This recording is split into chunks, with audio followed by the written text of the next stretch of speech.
afternoon and all day long. I can't, I'm emotionally exhausted. And her point with her husband is, well, if you wouldn't escalate things all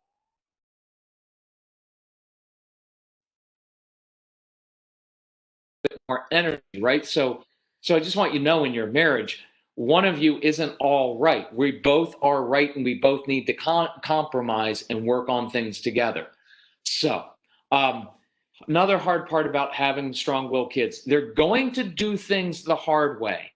They make things more difficult than they need to be. We call them stove touchers. They're going to touch the stove, that hot stove, and that is not only what they do, it is necessary for them to do it. It's how they learn best, and it will irritate you, it will scare you, but it's a part of the process. It's part of the design. And you're going to say, but if you would just do it my way, it would be so much easier. But they don't want to do it the easy way. And that's a really good insight for you to know and for you to use to your advantage. Before I forget to say this, I would encourage you, observe your kids. Stop reacting to them. Stop thinking there's something wrong with them. Observe them. They will tell you everything they need by what they do. And so if you have a child, since the day he has been born, he makes things a challenge, then you know that's part of his wiring.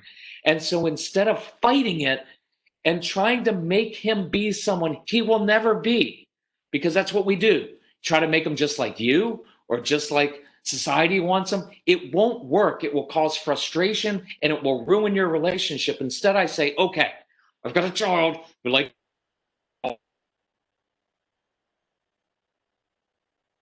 that.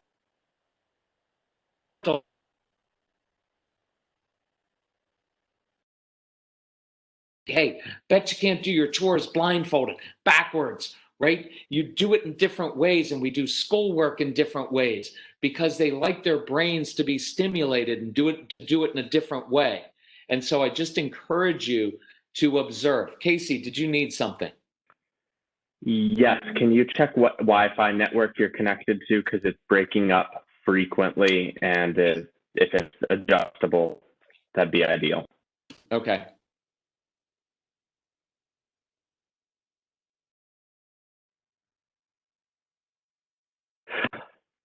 He's going to be paused for while he connected the new Wi-Fi. There you go. Okay. Okay. Try that. Good? Thank you. You good?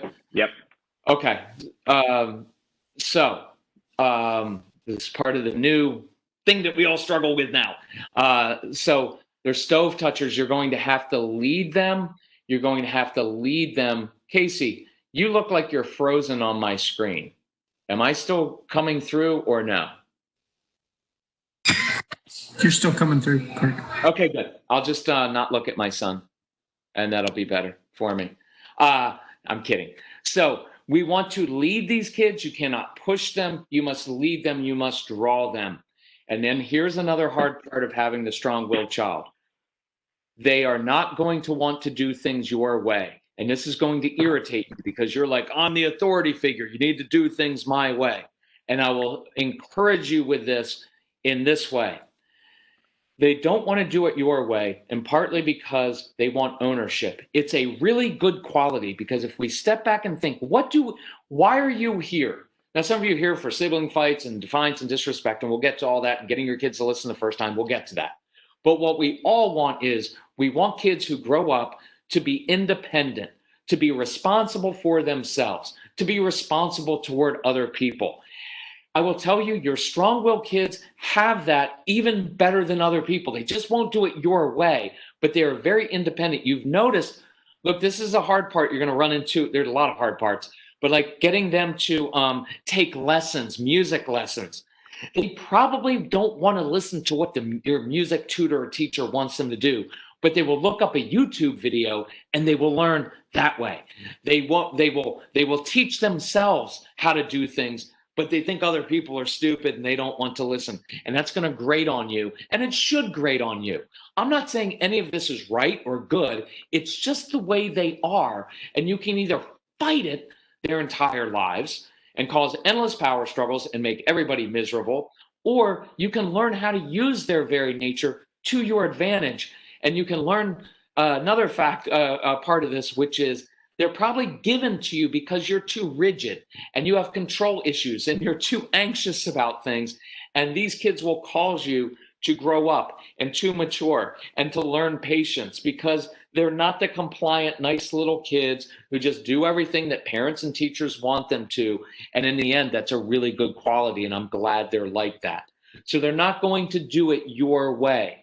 And you're really going to struggle with that. So we'll teach you tonight how to get the kids to do things and do them well, but not necessarily the way you want them done.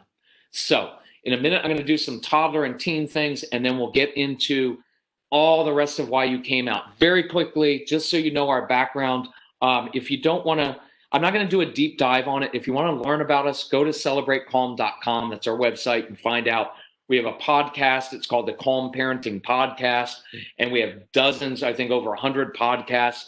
And so you can kind of learn about us that way. But very quickly, we have a very strong one-willed son, Casey, who was very, very difficult. And I spent the first 9 years of his life trying to change him until I finally learned this principle, that the only person in life that I can control is myself. And the quickest way to change your child's behavior is to first control your own. And when I finally came to the realization that I was trying to make him be someone that he wasn't, because he made me very uncomfortable. I didn't like Casey when he was a little kid. He was difficult. He made everything difficult. How many of your kids are like this? If one parent takes them out somewhere, they're awesome. But then as soon as the other parent or other siblings come along, now they're miserable and they create misery among everybody, and there's always fights and dissension, right? That's pretty common. I didn't like Casey because he made everything difficult. And it was just like, why can't you just do it the right way? And can't you just do what I asked you to do? And what I ended up finding out was I was inciting him a lot. And I was amping things up. And a lot of his meltdowns came because I couldn't control myself. And we'll get into that a little bit. But once I got control of myself and my own emotions, it benefited our family in two ways. One, my wife didn't have to manage my emotions for me anymore. The mom I talked to this afternoon, I could hear it in her voice. There's only so much she can do. All day long, she's got 3 kids, and she has to manage their emotions and manage them. And then when hubby comes home from work, she has to manage his emotions because he's not patient and he gets on the kids. And so she is becoming emotionally exhausted, and hubby's like, well, you just give so much attention to the kids and you don't have any attention for me. That's true. But likewise, what's true is what she said, which is he escalates things every night. And I'm so exhausted because when he escalates, I have to calm the kids down. And so I don't have energy for him. So if we could work together on it, it would be much better. So anyway, we had Casey. And we learned a lot from Casey, and he is an awesome young man. If you ever need anything from Celebrate Calm, you will talk to Casey and find out that he is phenomenal. And all the traits that irritated us about him when he was a little kid are the very traits that we love now and that make him very, very successful as a young man. So we decided to open up our home. And so the idea was we would invite strong-willed kids and kids with learning disabilities into our house, 10 to 15 at a time. So they were in a group, so they would irritate each other, and we would change plans on them at the last minute. Why? Because your kids can't deal with changes in plans. And we would disappoint them, so they would melt down. Why? So we could teach them in a moment, here's how you control your emotions. Here's what you do with people who are irritating, because you're going to have to learn that use that for the rest of your life. And over the course of a decade, we had about 1,500 of these kids in our home, and we've worked with almost 1 million families now. So I hope what you find is there's a lot of science and research behind this, but my focus tonight is on practical application. So I promised Seth, since he listened to the presentation this morning, and I didn't get to this, a few tips for toddlers and things for little kids. I'll do some toddlers, tweens, teens, and then we'll get into the main thrust of this. For little kids, realize they respond a lot to energy. So controlling your energy is really, really important. And this is for all of us. But when you say no, even matter-of-fact tone, no emotion at all. Always discipline, no emotion. Little kids can tell what mood you're in before you even say anything. By the way you walk into a room, by your first words, they can tell whether you're anxious, whether you're upset. They can feel it. They can pick up on it. And so my no is always No, not happening this afternoon. Nope, it's not the way I roll in my home. But I give the energy to, but here's what I want when I'm leading them. When I transition, I'm always transitioning from, no, we're going to stop that. But here's what I could use your help with. The energy goes to moving them, leading them. Little kids don't always hear you because they're often caught up in their own little world, which they should be. Look, there's a misnomer here, and I know I'm a little bit, I was going to say counterintuitive, but I take a little bit different approach.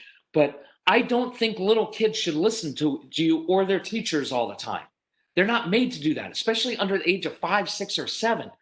They're supposed to be curious. Their job is to make messes, to get into stuff, to make things dirty. And that's hard for us because we want all this order and structure.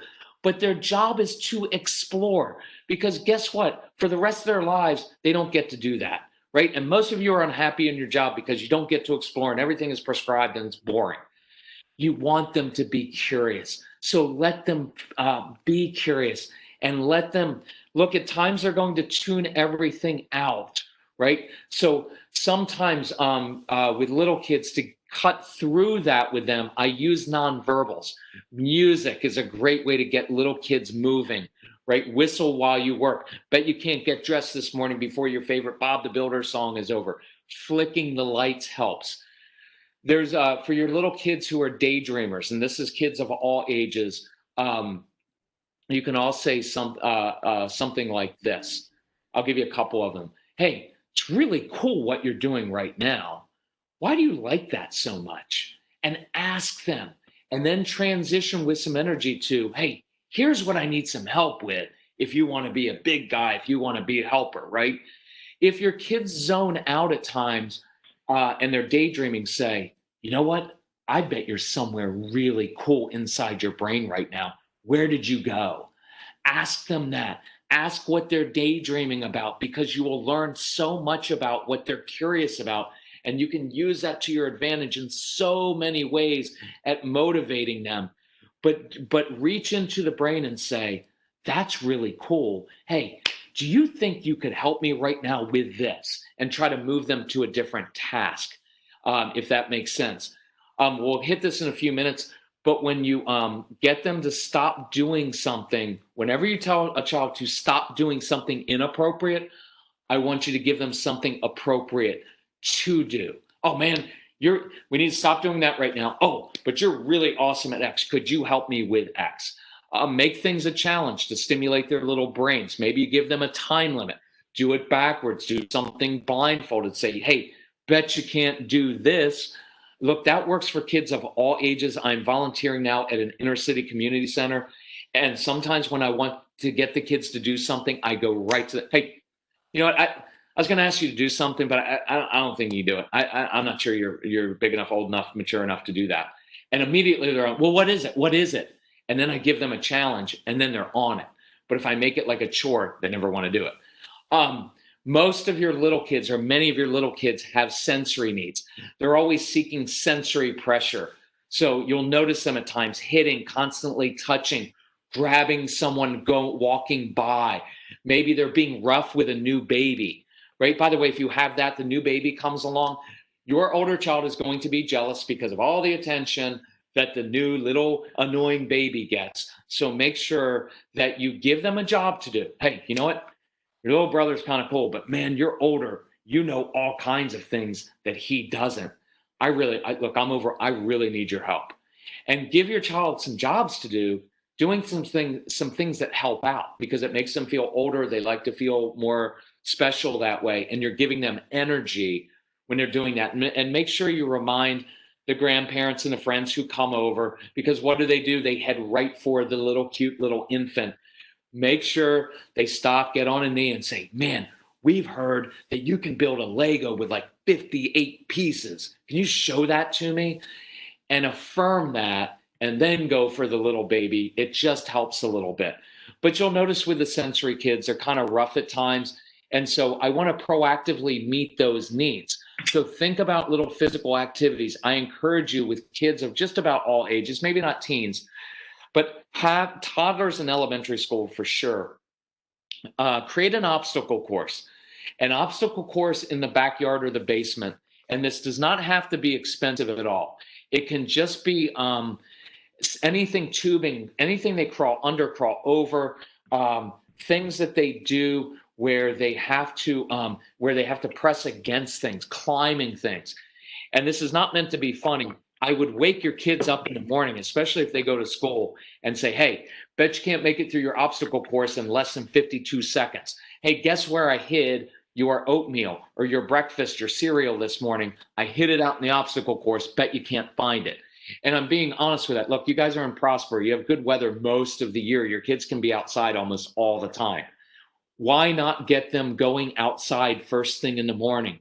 The fresh air changes moods. Some of your kids would love to eat breakfast outside away from you and their annoying siblings. And guess what? You get to enjoy breakfast without the most strong-willed, energetic child being right there irritating everybody.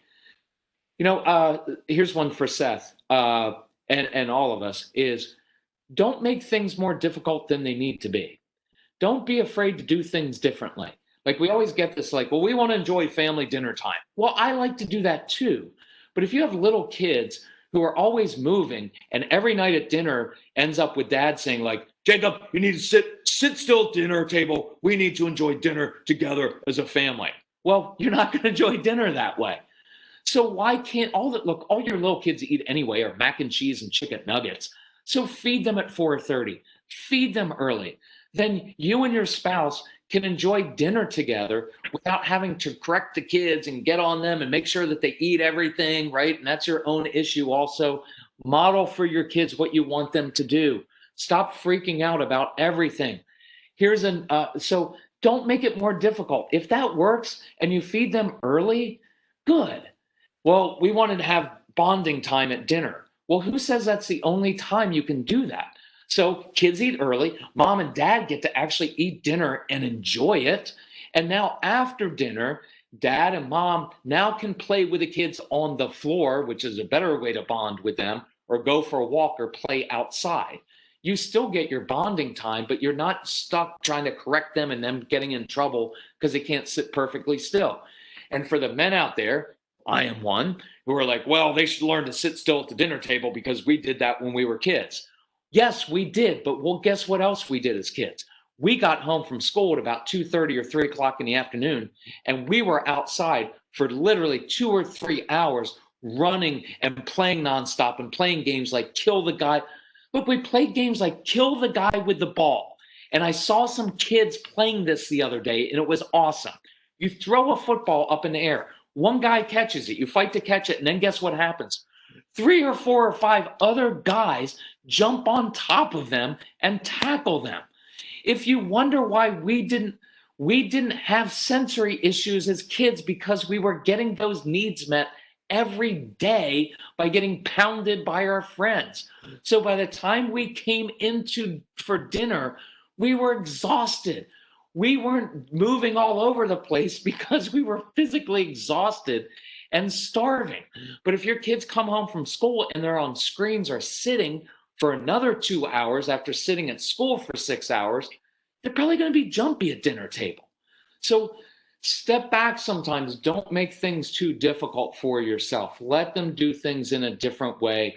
And we'll get to meltdowns later, but when little kids start to melt down, I want to give them something physical to do, whether it's push-ups, jumping jacks, jumping on a mini trampoline, whatever it is, move to something physical. Some of your kids are very, very physical. So if you give them like a phone book to rip up, or those little dog chew toys, those chew toys that dogs have that are like, what would they call it? It's rope, really thick rope, and it's tightly wound. Give that to your child sometime, not to chew on, unless they have that kind of, unless they'd like that, as long as it's clean, but to play with and to rip and to climb and to do things, because that's how you work off your frustration, is by doing something, not by just talking about it. So I'll leave you with that. I'll try to come back to some more let me do one more for toddlers. Tantrums.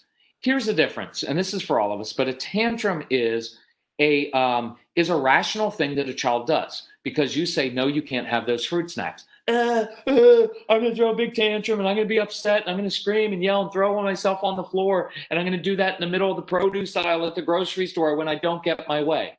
That's a tantrum. It is designed, it has one purpose in mind, to wear you down so you give in and give them what they want. That is different from a meltdown. To me, a meltdown is irrational and emotional because something changed and they've got anxiety and something else is going on and they're not fully in control of themselves. A tantrum, though, they're controlling it at first because they just want to wear you down. So my advice for you with tantrums is sit down. In the midst of the next tantrum, just sit down and look at your child and say, look, wear yourself out. I've got 2 rules in my home. First rule is we do everything with excellence. If you are going to have a tantrum, I want you to do it really well. Show me what you got. But my second rule in my home is I don't respond to tantrums. Your behavior does not change my behavior. Your mood does not dictate my mood. You may throw the tantrum. I'm okay with you having a tantrum. I just want you to know this. It will never, ever, ever work with me. It's not how I roll. I'm not going to give into it. Even if we're in public, I'm not going to get embarrassed. You can roll around in aisle 3 at the grocery store because I wouldn't give you the fruit snacks. I'm completely fine with that. It doesn't bother me. The only thing that bothers me is when I'm rolling around throwing a tantrum in aisle 3 at the grocery store because you won't listen. But if you want it, go for it. And I don't give them any energy, but what I transition to is, hey, I know what you want. My answer right now, not going to happen. But I bet we could problem solve. I bet we could come up with a way for you to earn those new video games, that new whatever you want, those new toys. If you talk to me like an adult, I'm all ears. But if you're going to, if you yell, scream, threaten me, if you try to manipulate, what are my other words here? Because it's not really threaten at age 3. It's not really that threatening usually. But if you try to, if you're demanding, right? And you sort of, I don't hear it. It's just not going to work with me ever. I just encourage you to have that tone of voice. It is exhausting, but here's what kids finally figure out. Every time I do that, my parents don't give in to me. That's not working. But when I do go and talk to them like an adult, that sometimes works, right? So I just encourage you, your toddlers will grow out of a lot of those things and probably into worse things. But just know that it will pass and just hang in there. With tweens and teens, I'm going to save this, but what we will get to, if you want to write the words down, are mission and mentor. We will get into giving them a larger mission in life, a larger purpose in life, and a mentor that holds them accountable, because that is the key to getting them internally motivated when they get older. So let's go here. Let's start talking about strong-willed kids and how we can get them to be responsible for themselves. Casey, if you will write down in the chat section that phrase, a couple phrases, please. I believe you're capable.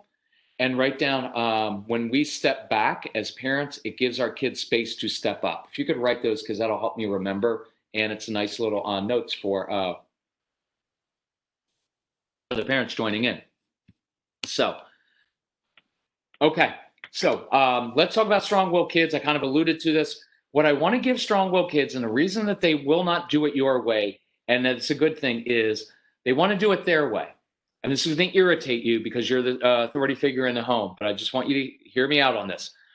I do not want to give them control of my home, control of my classroom, but I do want to give kids what we would call ownership. Casey, write it in all caps, ownership.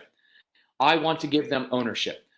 When we were kids, we had a lot of ownership of our lives. We got home from school at 3 o'clock in the afternoon, out for 2 hours playing. In the summertime, our parents didn't even see us. We were gone literally days at a time, and our parents didn't even know what we did. I don't even really remember my parents asking me what we did. We were just home. We got home for dinner, and as long as we weren't dead and didn't cause any major fires in the neighborhood or something bad, everything was cool. The point is, we were making dozens of decisions a day, and there were no adults around. Think about your kid's life. From the time they wake up in the morning till the time they go to bed, there's an adult telling your child what to do and how to do and when to do it. There's a parent on them all the time. We grew up playing sports in the neighborhood.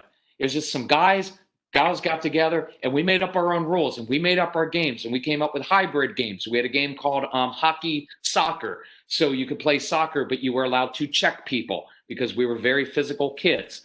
And we played games and we figured it out ourselves. We got in fights with our friends, and guess what? We made up ourselves. Our mommies and daddies didn't call everybody.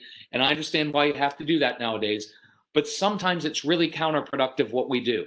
Our kids start soccer practice when they're 4 years old.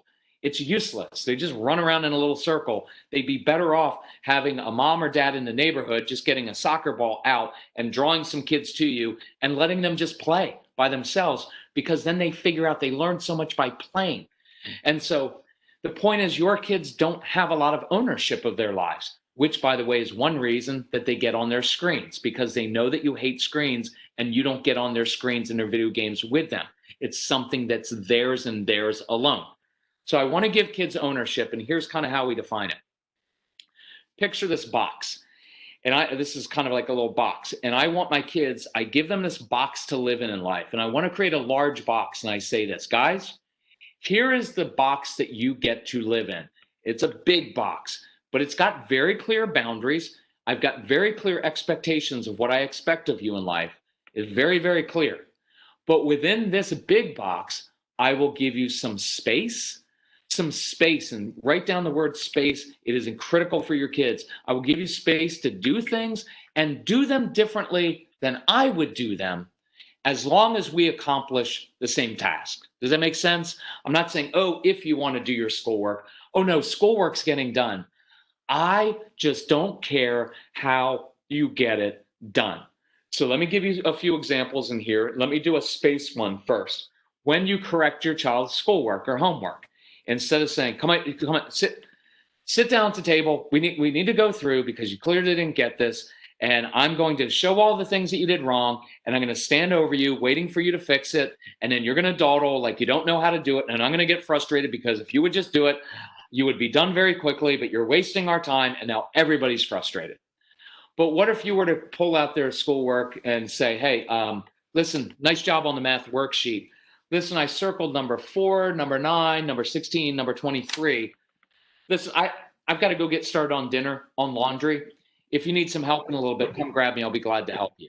And the reason I like it is because I am pointing out what needs to be worked on, but then I'm removing myself. And this is really important for the strong-willed child. If you stand over them, they will resist you all day long. It is the way they're wired, the way they are made. It is the way they are. So when I point that out and I remove myself, I give them a little space to do the, this is stupid, I only like my math homework, but I'm not listening to them because I went off to do a different task. And I gave them some space and I gave myself space. And when I come back in the room, and this is key for meltdowns and just about everything, from toddler age through teens, is to be able to manage space a little bit.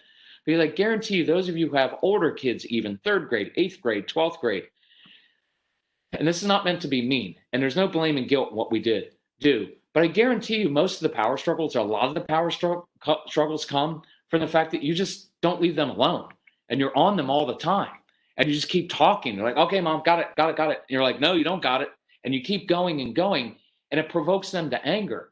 And sometimes you just need to let it rest a little bit and create some space so they can let stuff sink in. And I always like to use this analogy when we're at live events, especially because it's easier when you can see people and their reactions. But, you know, what if I were to come to think about this. What if I were to come to your house and walk around behind you every day for like 24 hours and just point out everything that you did wrong or everything you didn't do to the best of your ability? You would hate me. And you wouldn't feel affirmed. You wouldn't feel motivated. But that's kind of the pattern that we've gotten stuck in with our kids, is we're so over involved that we notice everything they do wrong. So there's a lecture for everything, and it's suffocating. And so one of my main things, Casey, write this down, is I want you for the next week, affirm your child, affirm for what they're doing well. Affirm what they are doing well instead of pointing out what they're not doing well. You're gonna be like, well, but I need to point out, they already know what they're not doing well. And I'm trying, Look, I'm trying to help you with a strong-willed child. If you go in and point out everything they're not doing well, they're going to say, screw it, screw you. It's just, sorry, I don't mean to be disrespectful in that. I'm just telling you what's inside. But if for the next few days you just affirm and say, hey, you did a really good job on that. I'm really proud of you. COVID time's kind of tough, but you're managing this really well, and I appreciate that. And then just walk away. Or, hey, you did a really good job on that project the other day. Did they do as good of a job as you would have done? Probably not. And that could be because you're just a very conscientious person, or because you're 43 and they're an 8th grade boy. And I'll tell you, 8th grade boys are not usually very conscientious. They're just not at that age. And you have to resist being on them all the time, or they will shut down. So I encourage you, give some space, give some time, because otherwise it will ratchet things up. So ownership, let's go through a couple ideas here. I did this one this morning. So there's a, I'm just going to read this from Casey because I think it's a question. Oh, can I read, if you don't mind, I'm going to just do this one right now because it's interesting to me. My son's always putting himself in danger, running into the street during our walk, climbing high things and jumping off, irritating the cat, getting scratched. He has no regard for his own safety, no matter how I try to teach him, and he's age 4. Good. So good for you for observing that. And so there's a couple ways to respond to that. One would be to get very defensive and be like, well, I have to stop. I really need to reel him in.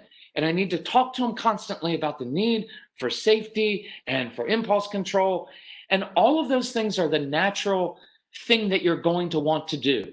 But if it's okay with you, since you're Texas people, I will be a little bit more direct with you and say, most of your parent lectures just don't work, and they mean nothing.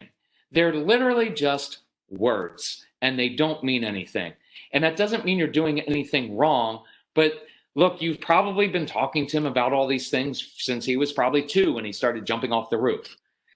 And you can try to get him to stop doing all of those things, right? Which is a noble goal because we don't want him to die. But what I hear is, okay, so I've got a child, he's putting himself in danger. That's the way we see it. He doesn't see it as that. He sees it as a challenge. He has a natural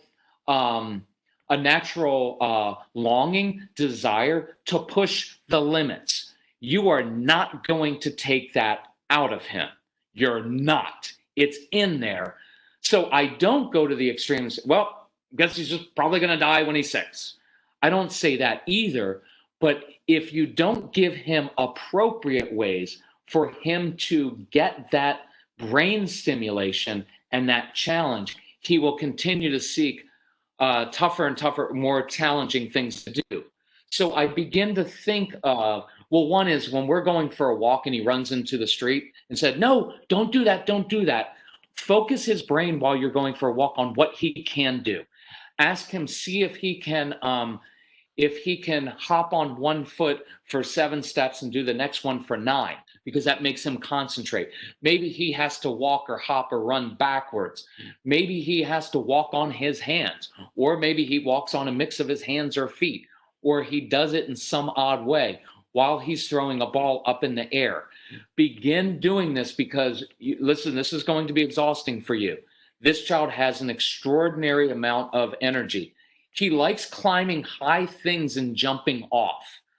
So I would begin to think of, and this is where you may have to brainstorm with your spouse about this, is what are some things that we can give him? What are some things that we can create in the backyard where he gets the thrill of jumping onto it and jumping off of something, but that we make it pretty safe, right? Because otherwise you're going to find him one day up on the roof and he's not going to think anything of it. It's not even a moral issue and he's not misbehaving.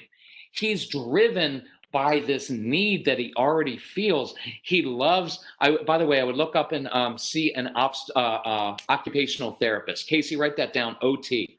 Occupational therapist is going to be really, really helpful for your child because he is a sensory seeking child. So I want him in the morning. I would do this. I would one, have the obstacle course. I would also probably build a climbing wall on the side of your house, if it's allowed in your HOA, or in the basement with lots of mats. And I would probably get him involved in different martial arts, in swimming, in things that give him a lot of contact and physical contact, because it is very settling for his body. And I would look up all kinds of sensory issues. There's nothing wrong with him. It's just his body. Look, at age 4, this is what's awesome. He is already telling you what he needs in life. You are going to be exhausted by this child, but he is going to want to be the skateboarding kid or the kid who does tricks. And he may have a very high tolerance for pain. I would make sure that I have very good insurance, because he may break some bones. But you can't live fearfully, but I also don't want him jumping off the roof. But I want to find some opportunities for him to do some things where he comes alive during these things, and it meets him. When we're doing homework with him, as he gets to homework, not at age 4 or 5 or 6, hopefully, or even 7, but later on when he's doing homework, I want to be playing catch with him while we're reviewing vocabulary words. And I want him jumping on the trampoline while we're reviewing vocabulary words and doing his math tables, not sitting. This kid's probably not going to sit down, which is fine. We can work with that.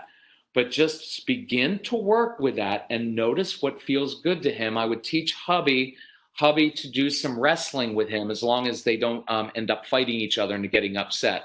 Physical pressure is going to feel really good. My hunch tells me he will probably do better work sitting underneath his desk at school, because he likes the confined space and the pressure that comes with that. He may do better work sitting up against a wall. Work with it, work with it, work with it. It's a cool thing. So, and that's a perfect example actually of ownership. I'm not giving him control. Hey, jump off whatever you want. But within this box, this is actually a perfect example. What you will want to do is create a small little box and say, do not do these things because it's very dangerous. Instead, I want to create a big box and say, you know what? I love that impulse that you have. I love that you're a go-getter. I love that you don't have fear, because I don't want to raise a fearful child. I want to raise a child who has some wisdom, right? But I want to create a big box and say, we're going to give you opportunities to explore this nature that you have and to use it to our advantage and your advantage within our boundaries, within this big box. You're going to give him space. You're going to have to raise him differently than you're going to have to raise the child who just sits perfectly still and does everything that you want them to do. And there's nothing wrong with that. There's nothing wrong with this 4-year-old. And if you don't mind, I'll riff on this for a minute. He's going to struggle in school. Can you imagine him going into preschool and sitting perfectly still and following directions all day? He's going to be bored to tears. And there's nothing wrong. The teachers, look, I like to say, his teachers aren't doing anything wrong. You're not doing anything wrong. And he's not doing anything wrong. It's just that you have to do things differently. And if I see that kid come into my classroom, man, I'm going to have to give him some things to do. And I'm going to have to challenge his brain. And he's probably not going to sit perfectly still. But I can let him stand on his head in the back of the classroom, because he'll probably listen better that way. And when he gets a little bit antsy in my class, here's one of the tools we give kids when I get later to the tools section. We did this with some teachers. So I know there are a certain number of your kids of all ages who just need to move, and they like physical pressure. So I had these teachers, and they were obviously having a difficult time with these kids. So I was like, okay, so here's what we're going to do.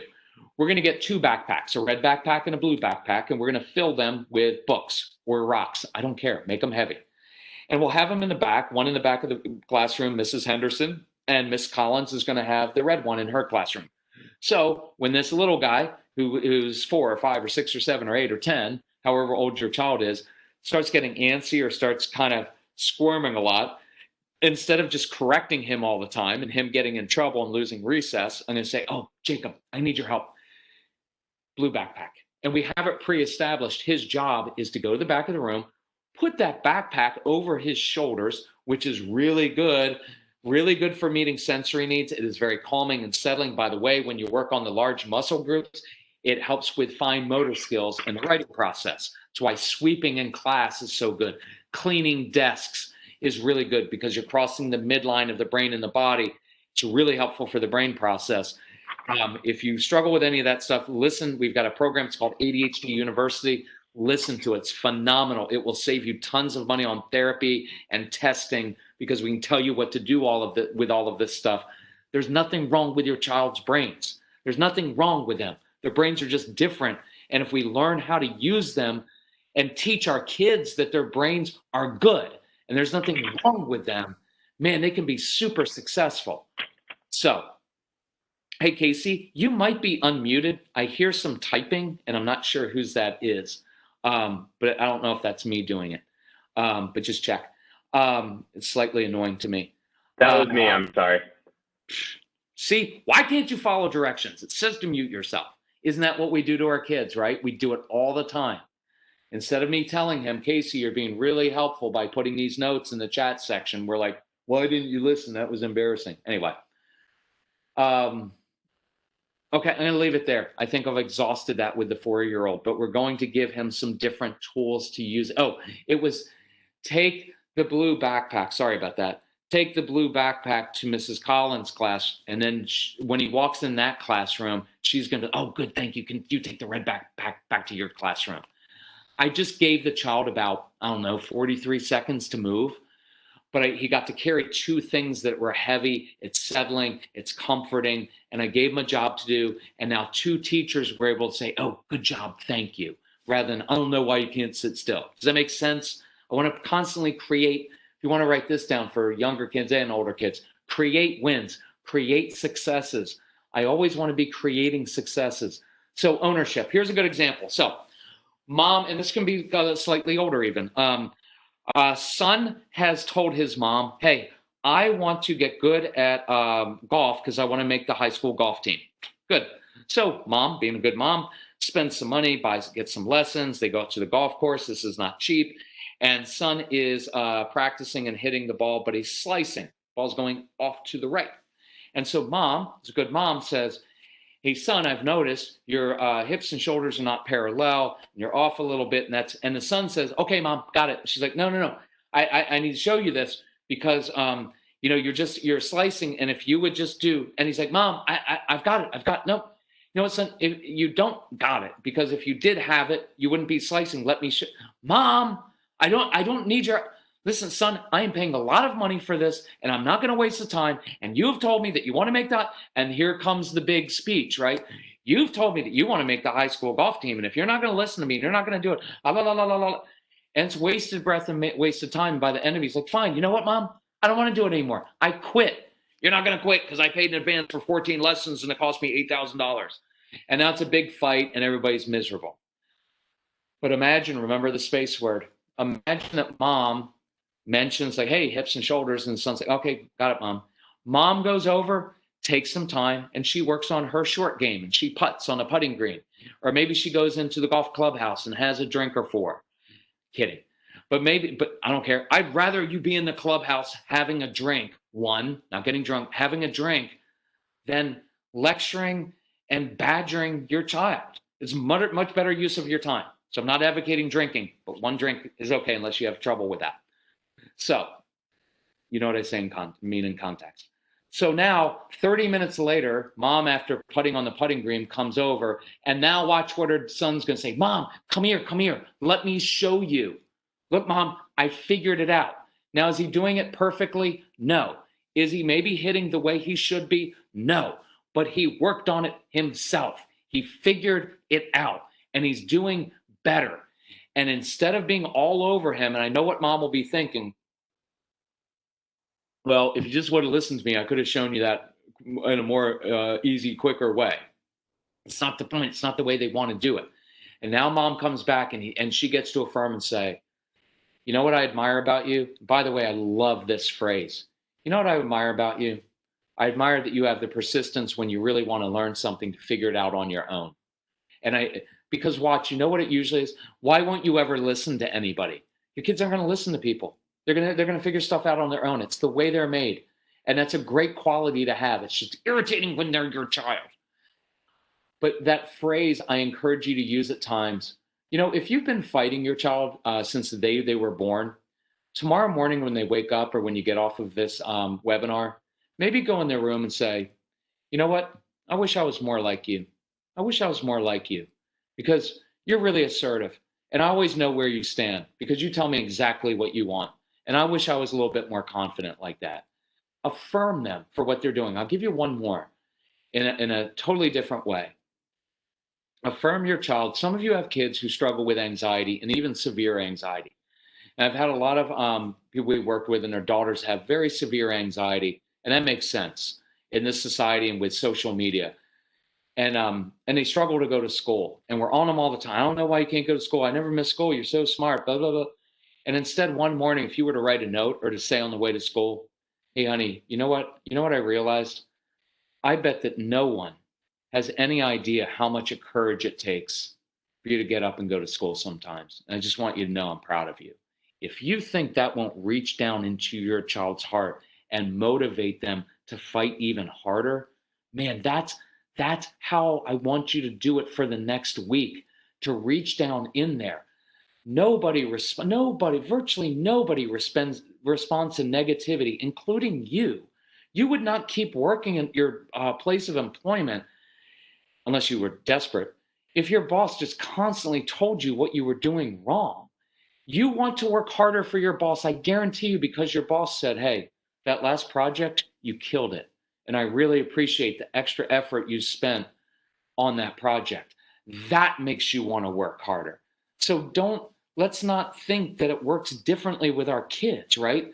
So the ownership piece, let me do one or two other ones and then we'll move on to behavior.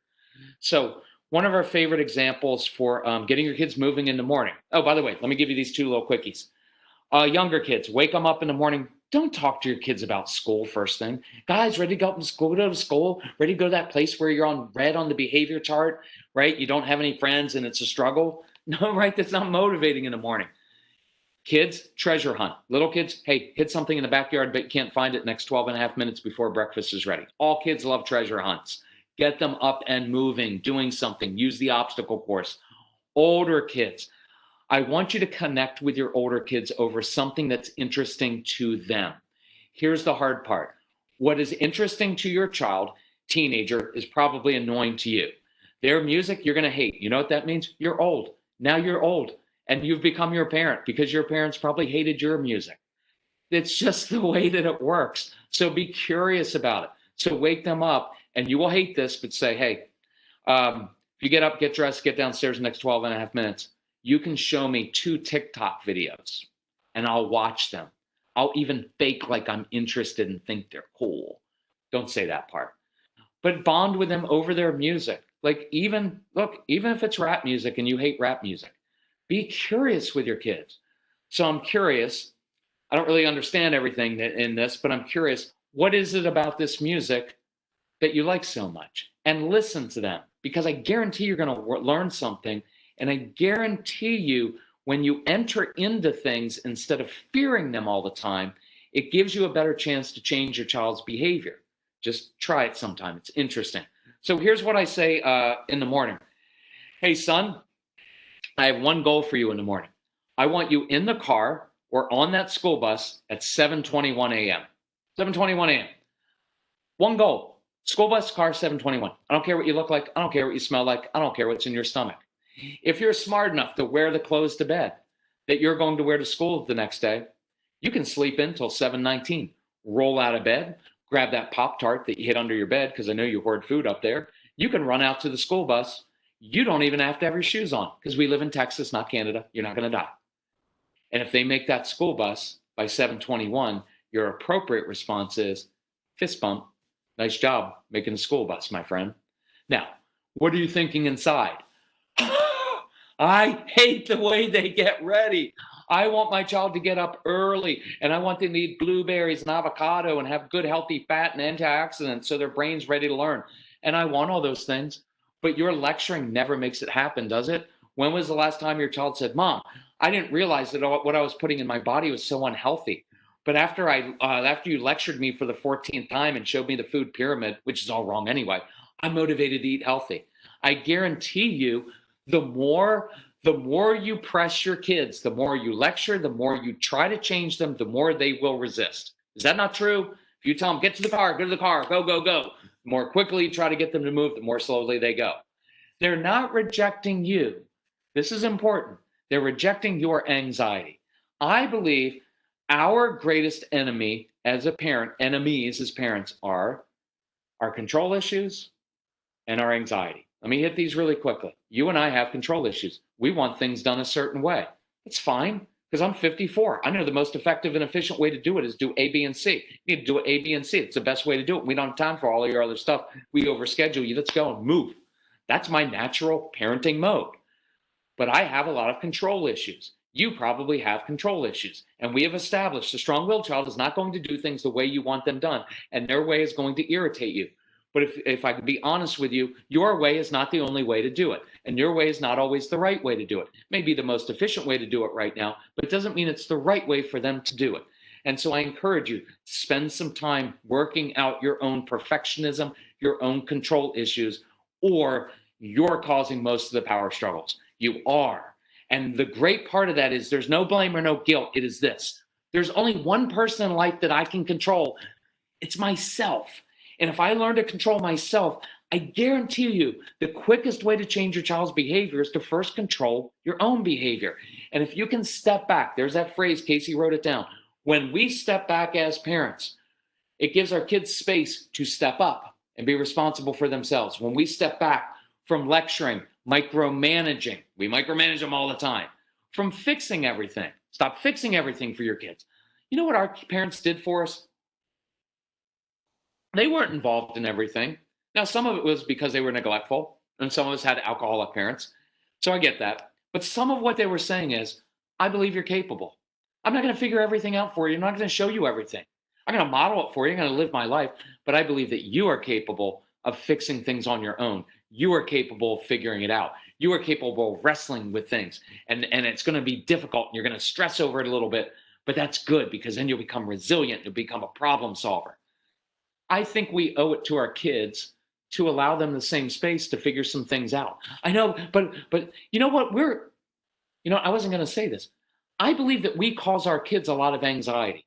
Well, you need to make sure that you do really well in that test, and you need to be really conscious. You need to study for that test because it's really important. And it's a test they're taking in 7th grade.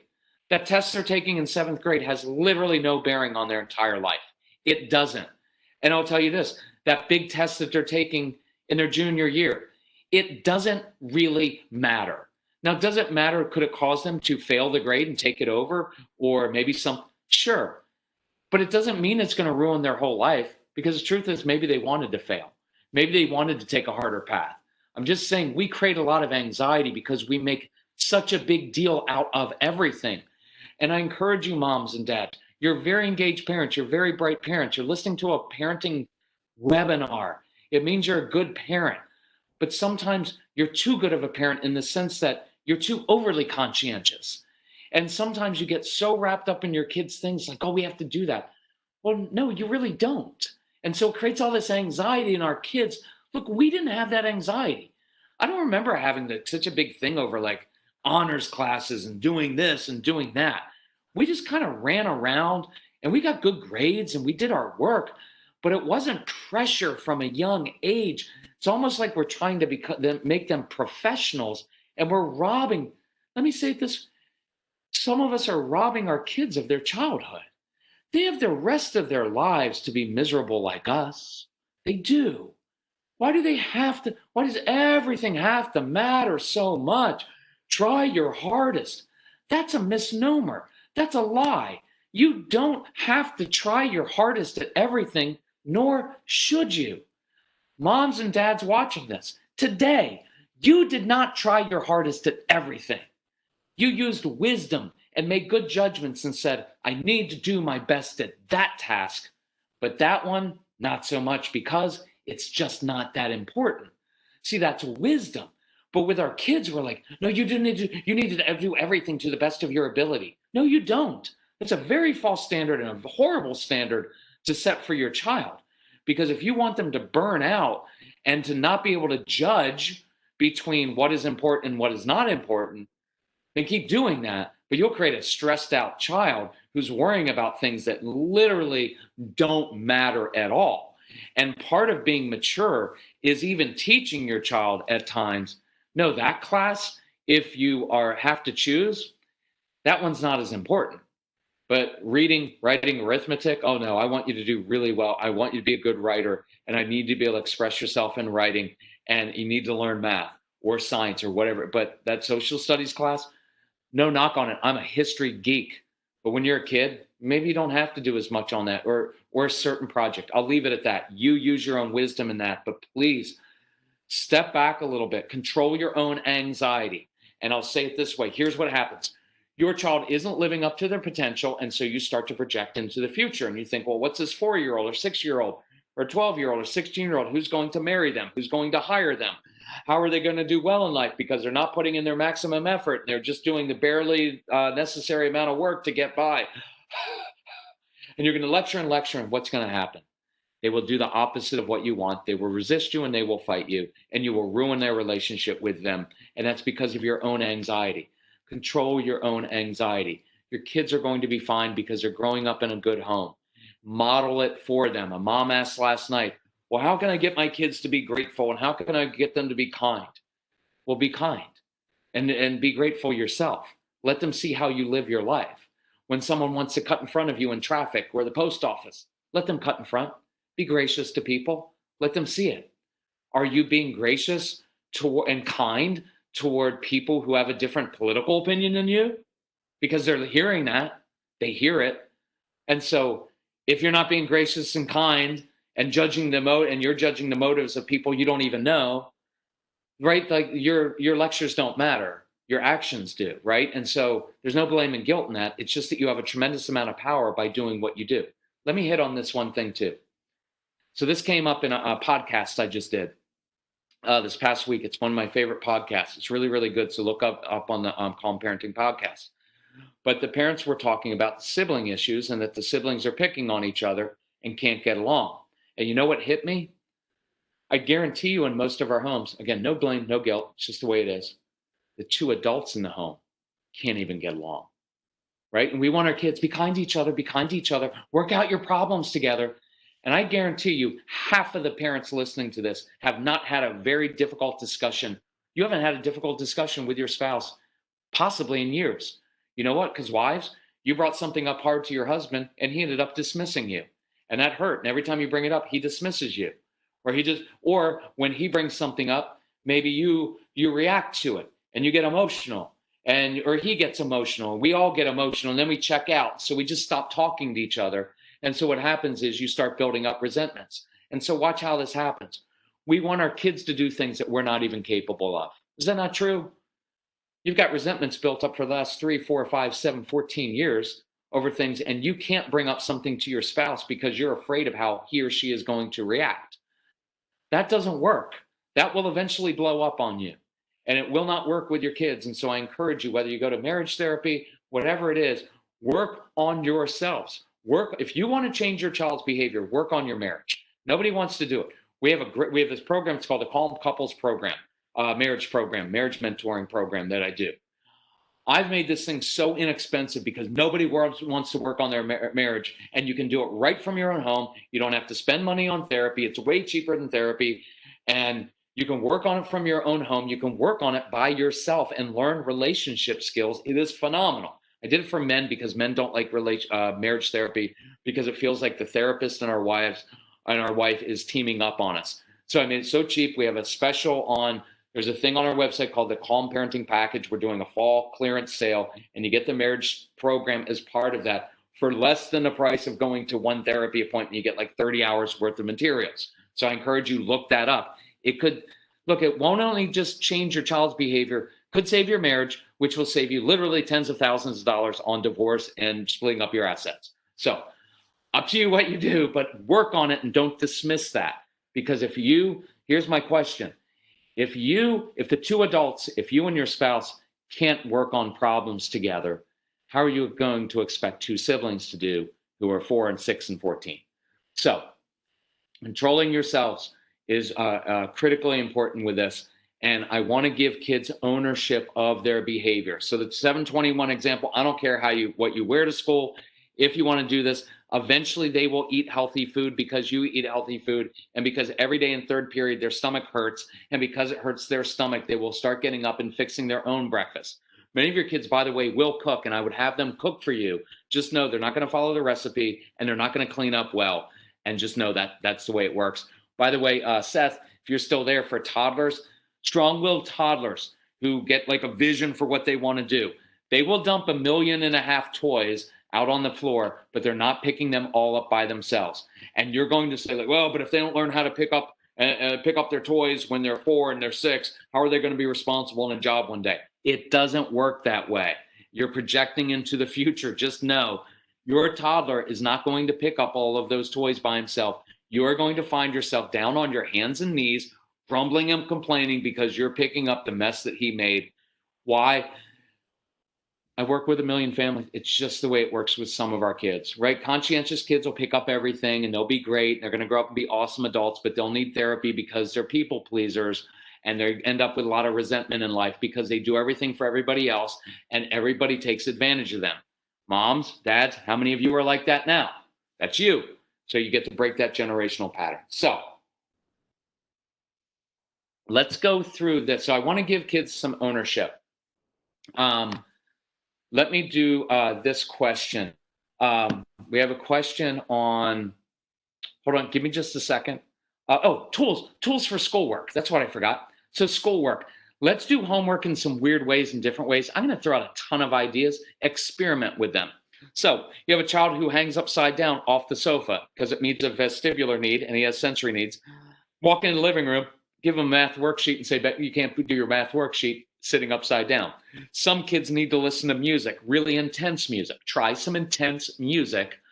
Let them do their homework. Some kids need to stand at the kitchen counter, listening to music, chewing on a snack where they can move back and forth doing their schoolwork. Experiment with it.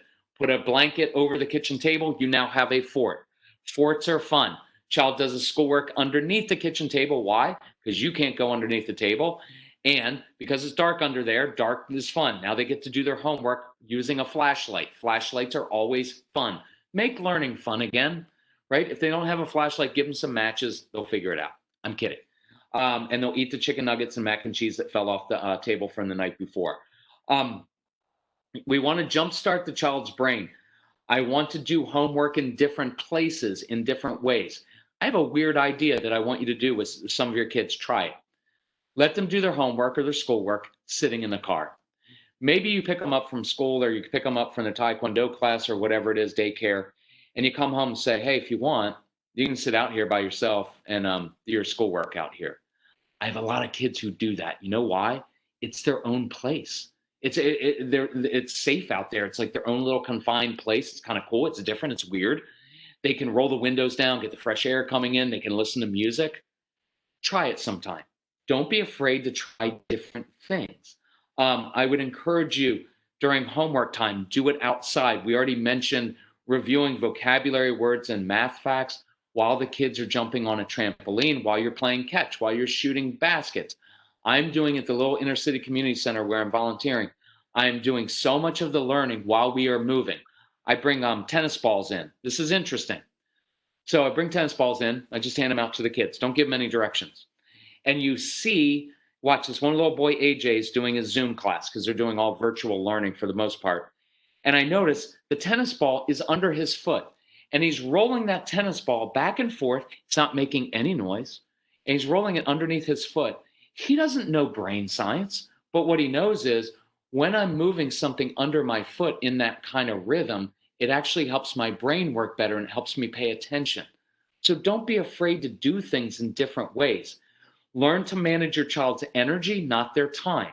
It is not about time management. It is about using their brain energy and how their brains work best. Some of your kids work best in spurts. They work by momentum. I get a success first. Do not do the hardest job first. Do the easiest one first so that you can get momentum, because momentum breeds success and success breeds success, and it just helps to do that.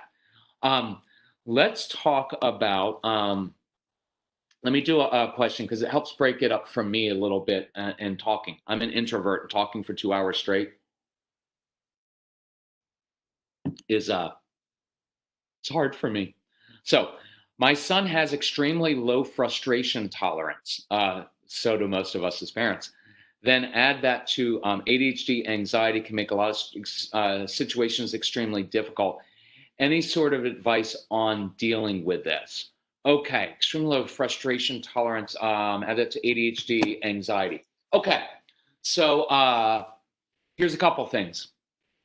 Wherever your child goes, because he struggles with anxiety, new experiences are going to be tough. By the way, if you don't mind, I'm just going to kind of roll with questions and go what's in my mind. If I don't know if you're even watching, if you can see, I've got my eyes closed now. I often think best when I close my eyes or when I'm looking up or away. And so that's why I don't do a lot of eye contact with kids, and I allow them to do things in different ways. Sorry if my hair's all messed up. Sorry. Um, ah, this COVID world's weird doing Zoom thingies online.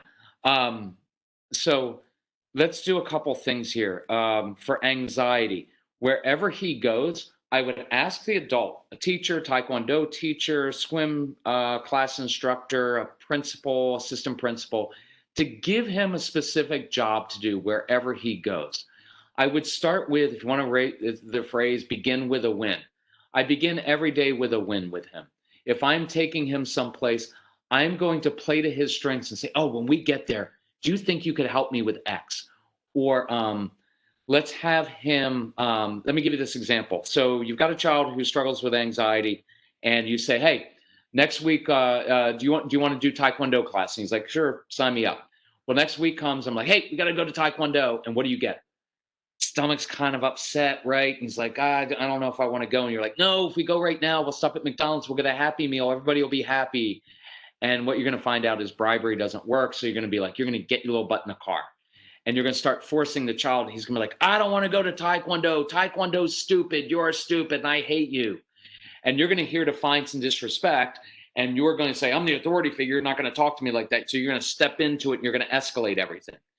And instead, what I want you to hear is not the defiance and disrespect. I want you to hear anxiety. Anxiety is caused by unknowns, things that you can't control. And so when I said, hey, do you want to go to we've got to go to Taekwondo tonight, what your child hears, what triggers is all the unknowns. Dad, have ever been to Taekwondo? Is the instructor going to be patient with me? Are the kids going to pick on me? What if I'm not good at Taekwondo and I want to quit? Are you going to call me a quitter? And all this anxiety builds up, and he doesn't want to do it. So he lashes out and says, Taekwondo's stupid, you're stupid. Why is he doing that? Because he wants the punishment. Because he's not mature enough to say, mother, father, all the unknowns of this new activity are too much for me and I'm overwhelmed. Could we retire to the den and speak about my anxiety? Like, they don't know to say that. So what they do is they react out of their fear and they start calling you names so that you'll send them to their rooms. Because why? Because if I get sent to my room, I can deal with that. I don't have to eat tonight. I don't need my video games. I would rather sit in my room than go to that new place where I could get rejected by other people and people might not like me and I might fail again. Can you kind of see how that works? I want us to get to the root of things, and I'm going to go through that in greater detail in a minute, but I want to get to the root of it. So in that moment, when the child starts saying, you're stupid, I hate you, how I want to respond, not react, is to step back and say, hey, you know what? If I were you, I'd be a little bit anxious too. It's kind of, is your stomach kind of upset? Yeah, it should be upset, right? Because you're going to a new place. Of course, this is a great phrase. Of course you're anxious. Of course you're overwhelmed, right? Normalize these things. Don't minimize them. Don't dismiss them, but don't make them out to be a bigger deal than they are. I encourage you with this. Use this with wisdom. Some of your kids with anxiety could benefit from some therapy, but some of your kids, it's going to make it worse. To go into a therapist's office every single week and talk about my anxiety and why I have so much anxiety will fill me with so much anxiety that it is counterproductive. What they need is to know what to do with the anxiety and to normalize it. I think one of my big fears in our society is that we are making everything out. We are, I'm not sure, I just lost the word for it, but we're kind of, this isn't the word, but catastrophizing everything with our kids. Well, he's got a lot of anxiety. Well, of course he's got anxiety. There's nothing wrong with anxiety. I have anxiety. I've just learned how to deal with my anxiety. I naturally have anxiety as a person. I like a lot of order and structure and control. That's how I'm made. It's part of, look, I'm very sensitive to emotions and feelings. And so that's a good thing because it means I can be in tune with people, but it also means I'm sensitive to negativity. And I take things a little bit too harshly, right? Like everything that we have that's a weakness is also, there's an opposite part of it that's a strength. And so with that child, I'd rather say, of course you're anxious. Your stomach should be a little bit, is your stomach a little bit upset? Because it should be, because you're going to a new place.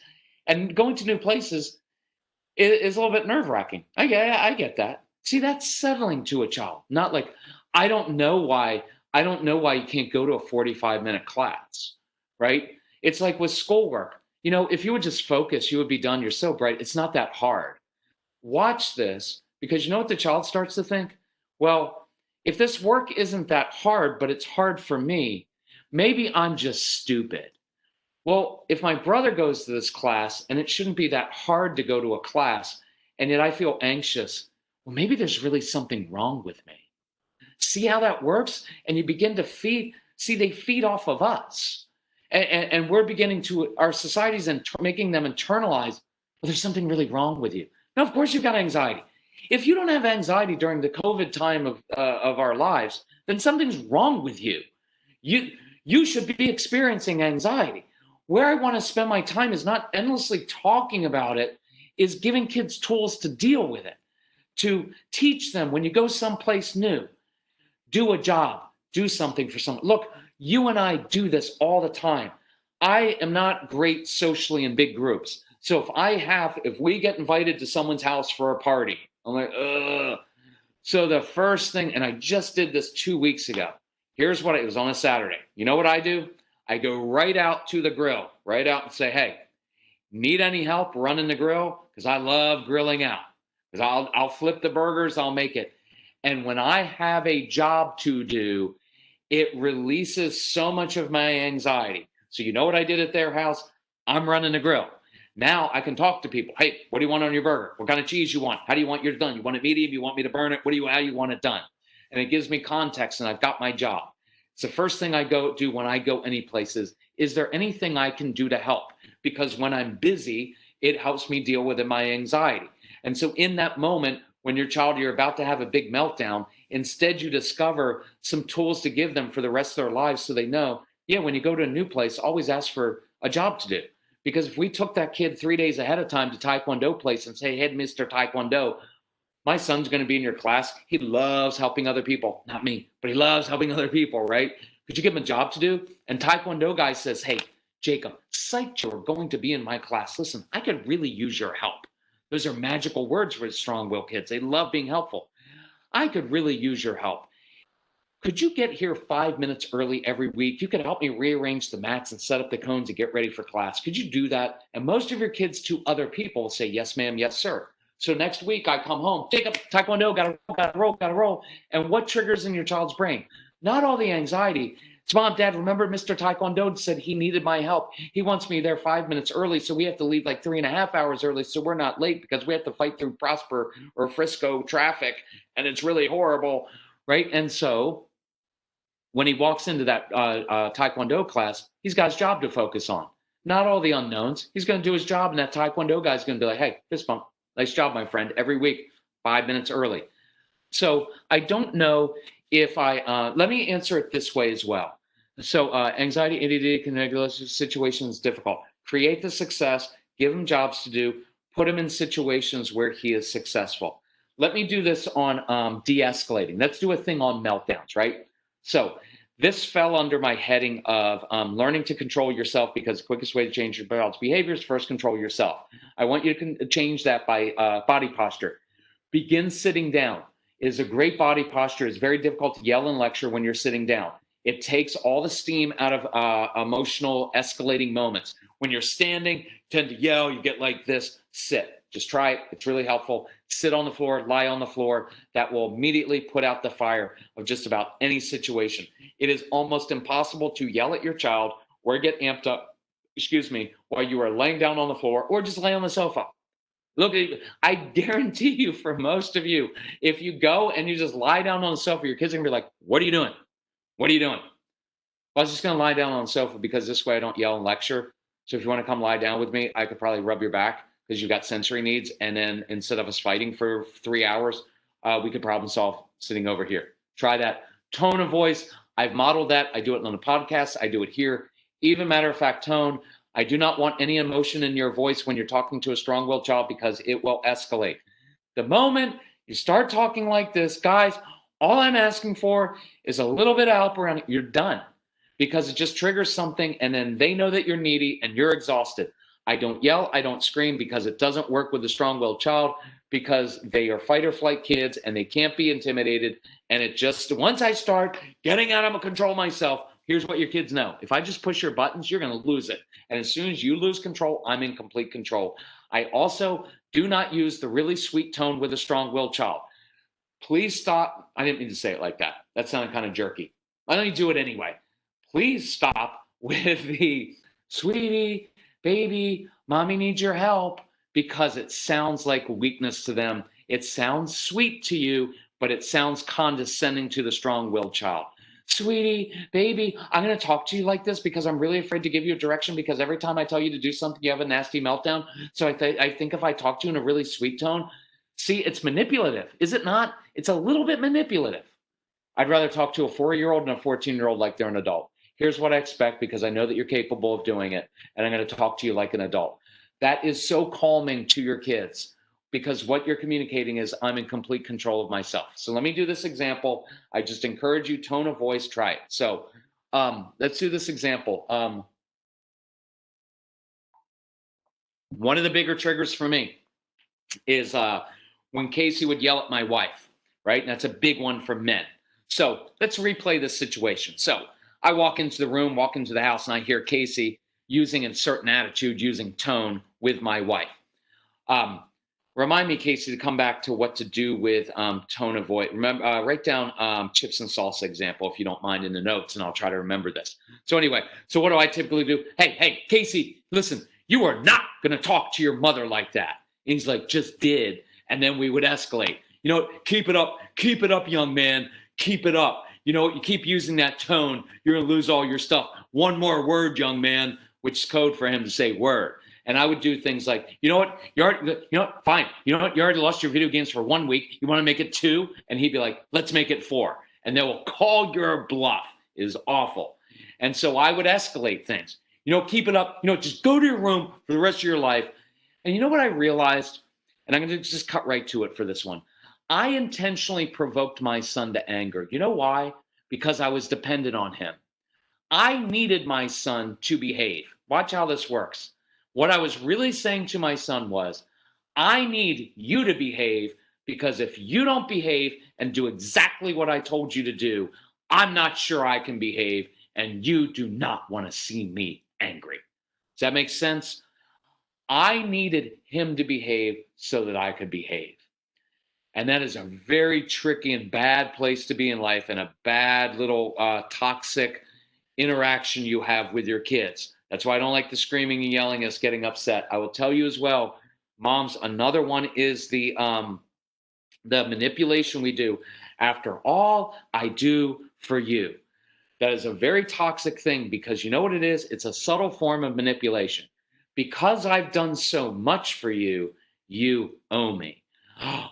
We don't want that. We want healthy interactions because otherwise it's going to tumble out of control. And that's why we talk a lot about breaking generational patterns. If you want to know what really gets me excited in this whole parenting field, it is nothing to do with your kids. It is breaking our own generational patterns. You know, this family that I talked to today, the dad, who is a highly competent, very successful, he's in the biotech industry, very competent, very smart guy. His mother struggled with some of these issues, and now his son is. His sister reminds him of his daughter reminds him of his sister.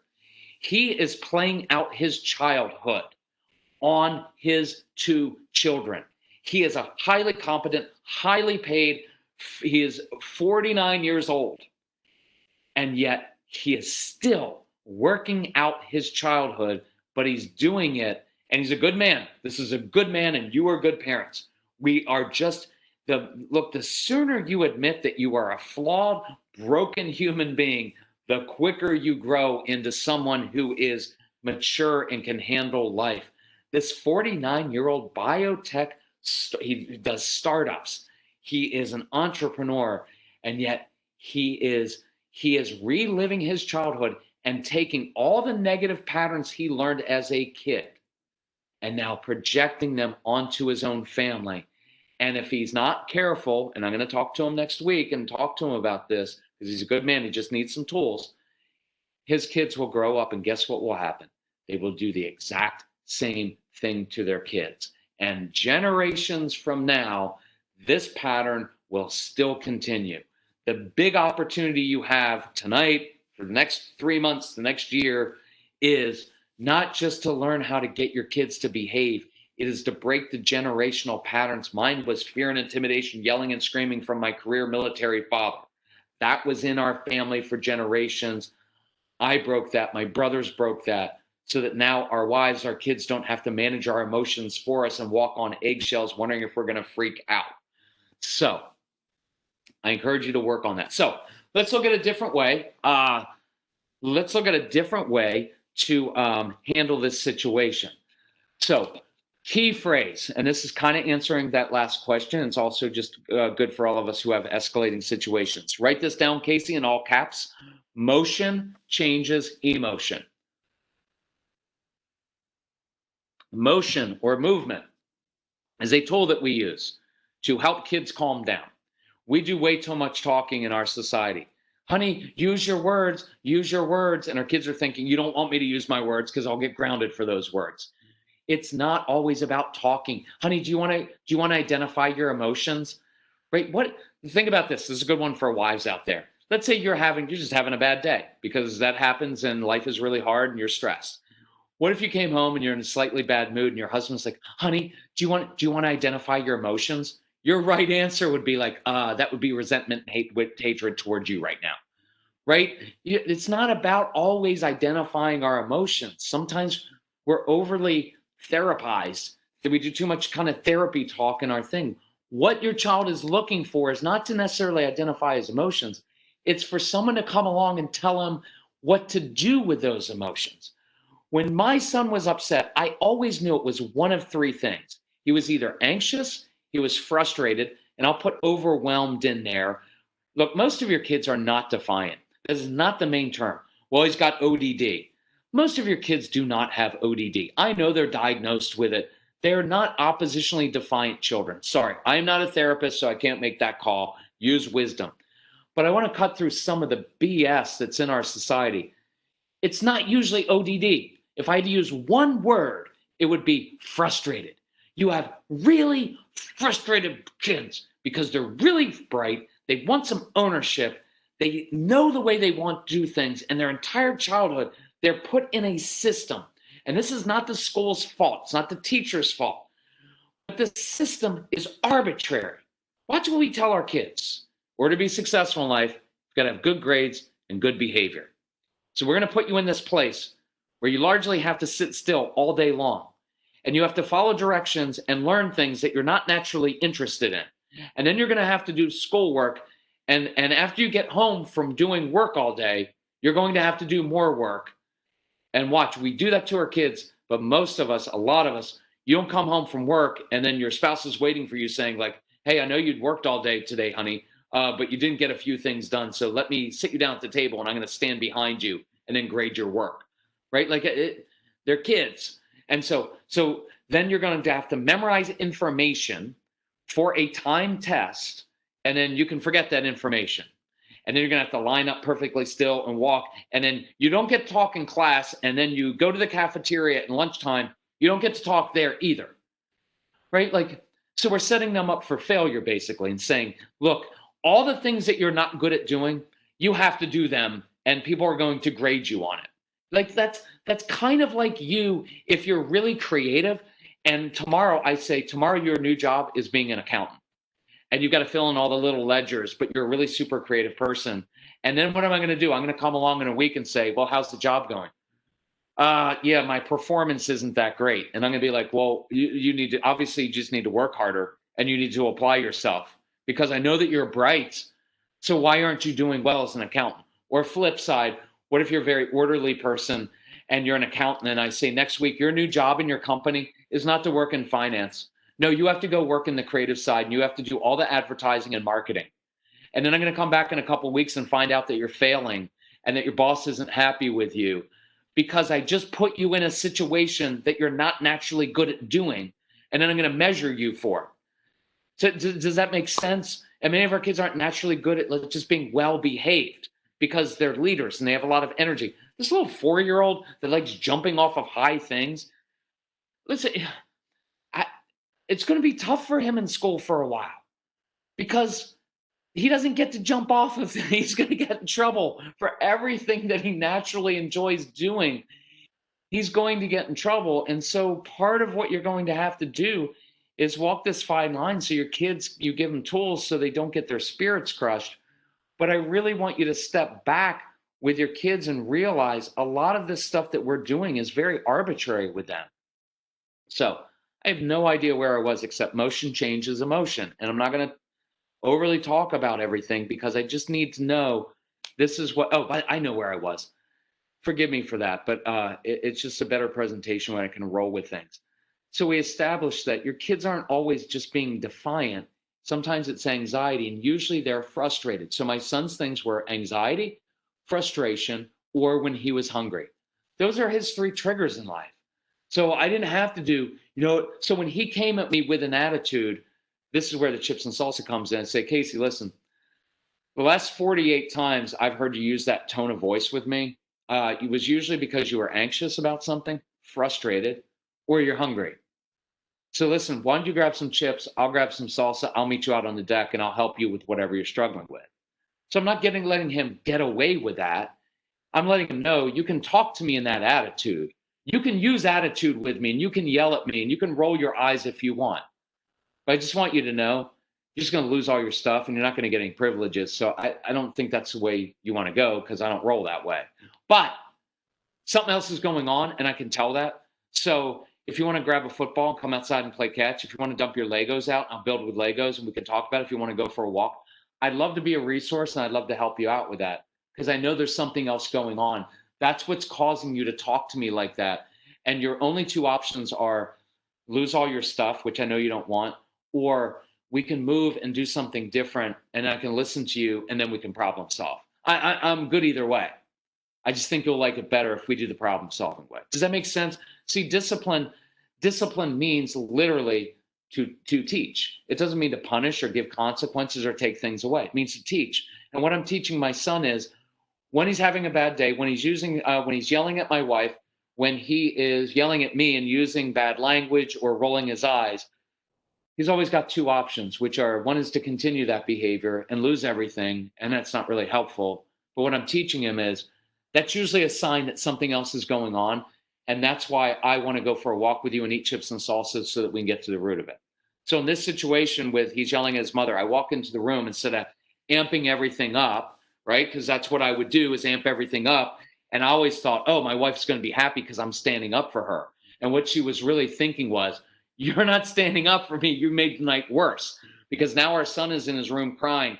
And I have to spend 3 hours calming him down, explaining that your father doesn't hate you. He just has unresolved issues from childhood.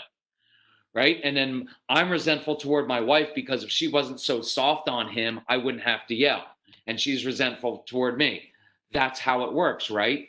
So instead of that, I walk into the room in control of myself and say, hey, Casey, I can tell you're frustrated. Listen, when you're ready, if you want to come outside, I was going to grab the football. We can play catch. Here's another one. Casey, I can tell you're frustrated. Listen, I'm going to go in the living room, dump the Legos out. When you're ready, if you want to come build, I bet we could build a really cool spaceship. So we're going to get to the discipline because he doesn't get away with yelling at my wife. But I don't do discipline first. I have to de-escalate the situation first. And how do we do that? Motion changes emotion. So when I walk into the room, I'm in complete control of myself. Hey, I can tell you're frustrated, right? I'm not saying, you know what? You're being a disrespectful little snot. You're just not going to yell at your mother like that. When has that ever resulted in your child saying, oh, Father, thank you for the wisdom. I didn't realize that I was being that disrespectful, but now that you pointed it out, so sorry. It doesn't work that way. But when I walk in and I say, hey, tell you're frustrated, and then I move, I'm not staying there. I invite them. I lead them with me. I love the phrase, when you're ready. See if this makes sense. Never, ever, ever use it this way. Hey, son, when you're ready, get your shoes on because we need to go to an appointment. Never like that. They're not going to get ready. But in an emotional situation, in a power struggle situation, watch the two ways you can do this. Typically, we do this. You are going to stop that right now, young man. As soon as you say right now, they resist even more. True? So when I say, hey, when you're ready, I'm not giving them control, but I'm giving them some ownership. Because when your kids are upset and they're flailing, their world feels like it's out of control. And instead of saying, you're going to stop that right now. See, that is it doesn't work. When I say when you're ready, it gives them a sense of control or ownership back. When I walk in the living room and sit and play with Legos, I'm leading them. I like the Legos. Look, it could be, Mom, you've got 4 or 5 kids. You can't go out and play catch with your child when they're upset. But I can't say, oh, man, I can. You know what? If I were you, I'd be really frustrated right now. You know what? I need some help. Could you go in the pantry and grab X and bring it here, and you can help me stir this because I could really use your help. So I'm giving him a job to do. I'm using motion because that helps calm kids. I love building with Legos because it's tactile. Look, you know what he's saying inside? Your child's saying, I'm angry, I'm frustrated, I'm anxious, I'm upset, and I don't know how to control myself, but you keep yelling at me. Control yourself, stop. Will you calm down? Mom and Dad, you don't even know how to calm down. I don't know how to calm down, but I do know how to build with my Legos. I do know how to color. I do know how to play with things and build with things that are tactile in my hands. It gives me something I'm in control of in this moment when everything else is out of control. And I love doing that because now watch, here's the big difference that I love. Typically what we do is, you know what? Go to your room right now. Go to your room until you can. There's nothing wrong with that. But when I just sent my son or daughter up to his or her room, I just sent my child away from the very person who has the wisdom and tools to help them. Instead of sending them away, I said, hey, watch what I'm really saying. Something's going on in your world, and I know you can't figure it out.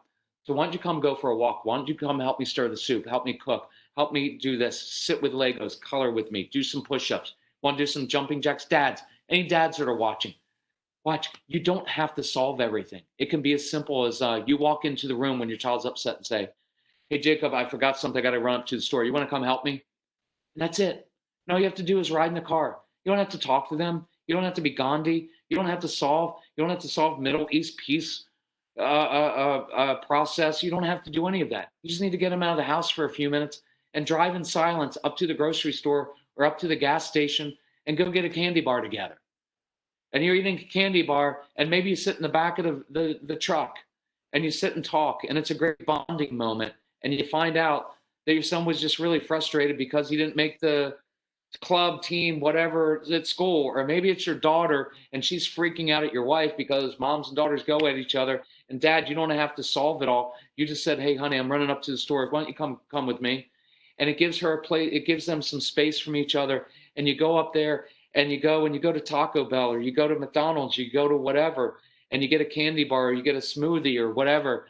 And then you sit in the truck and you don't even talk. Or you go to Dairy Queen because Dairy Queen's awesome, and you get a Blizzard because they have a buy one, get one free special for 99 cents. And you sit in the car and you eat a Blizzard together. And now your daughter dumps on you, say, honey, something's going on with you, because it's not like you to yell at your mother, although it is like her. But I know when you yell, something's going on. She says, Dad, there's this boy at school and I really liked him, but my friend Savannah has been flirting with him and I think he likes her better. And look, that almost, for some reason, almost makes me cry, because when you picture that scene, watch what usually happens. You're not going to talk to your mother like that. People are separated. And now can you picture a father and his son or a father and his daughter sitting in his car or in his SUV or in his pickup truck or whatever he's driving, and they're sitting and eating a candy bar or an ice cream, and his daughter starts spilling her guts to him. Is that not a beautiful scene? And now this dad gets to listen and reassure her she's beautiful and that she needs to wait for the right guy and it's going to be okay. And they just had a bonding moment that wouldn't have occurred if he had just reacted.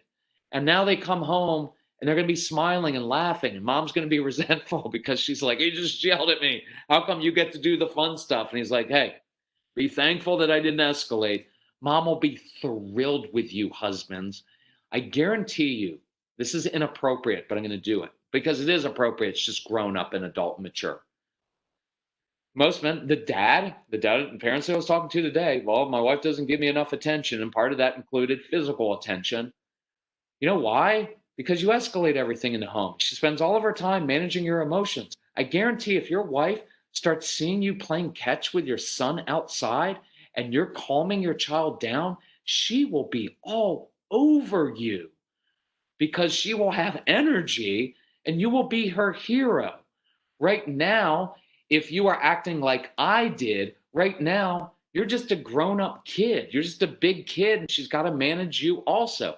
No blame, no guilt. Nobody taught you this stuff. We didn't learn this. Our dads didn't teach us. It's not downing you at all. I'm just trying to be honest in that when she looks at you, it's like, look, I've already managing this mom today. She's managing 3 kids with special needs, and her highly successful, super smart husband comes home, and she has to manage him too. I know what's happening in that marriage. She wouldn't say it, but she's getting close to checking out. Because you know what I realized in talking? I hope you don't mind me sharing this stuff. Because I didn't tell her name. You don't know where they live. You don't know this family. But it's very common. It hit me, and I told this mom, I was like, as men, sometimes women have such a high pain tolerance that we don't have. And it's like we think that you're invincible and that you can handle everything. You know why? Because you kind of do all the time. And we take you for granted. And so for the moms out there, for the dads who are listening, know this, tell her, say, I'm sorry for that. I've just kind of expected because you just stepped up. I was talking to this mom, and I'm like, when you guys had kids, did you think that you'd need to have like a pharmacist degree to know all the medications that are out there for your kids? Did you think that you were going to have 3 kids that all were different and had all these different needs? You never pictured that. You just thought maybe you'd have a few little power struggles here and there. But all of a sudden you find yourself in this life, and this mom, for her oldest child is 13, has been running herself ragged for 13 years, just trying to hold everything together. And what her husband has learned is, she's a hero. She's pretty great at that. Well, I'm pretty good at work, so I think I'll just hang out at work and work really hard and make a lot of money because I can pay for all this therapy and all of this stuff. And meanwhile, he's losing his wife, and she is very quickly checking out on him. And at some point, she's going to say, I'm not doing it anymore. I can handle the 3 kids, but I can't handle it anymore with you. Like you got to step up. So I really mean that, dads, when you don't have to be a therapist, and I don't want you to stop being a man, but I want you to be the kind of man who comes in and calms the situation. I was working with some parents, and the husband is a firefighter. And it's so interesting because when he shows up at the scene of a fire where everything's burning and collapsing and where people can die, he is calm and in control, and he assesses the situation and he handles it the right way. But then 2 hours later, he walks into his home and Legos are all over the floor, and one of the children is upset and he loses it and he pours fuel on the fire. So my thing to him was, imagine you're walking into a fire. What do you do every day in your job to put out that fire? Do the same, with the emotional fires in your life. Be patient, assess the situation, and put out the fire. We can figure out who set the fire later. We can figure out whether it was arson or whether it's an accident later. We don't have, right? You don't run into the building. Who set this fire? I can't believe that you would set this beautiful building on fire. No fireman does that. He goes in and puts out the fire so people don't die and to minimize the damage. And then once everything's done, then you assess and say, okay, who did this? And I will mention this: humility.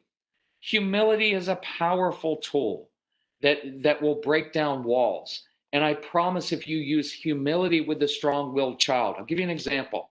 So I'm just learning this. First 9.5 years of Casey's life, I'm on him. I don't know, you can't do this. And he was difficult. And I wanted him to change.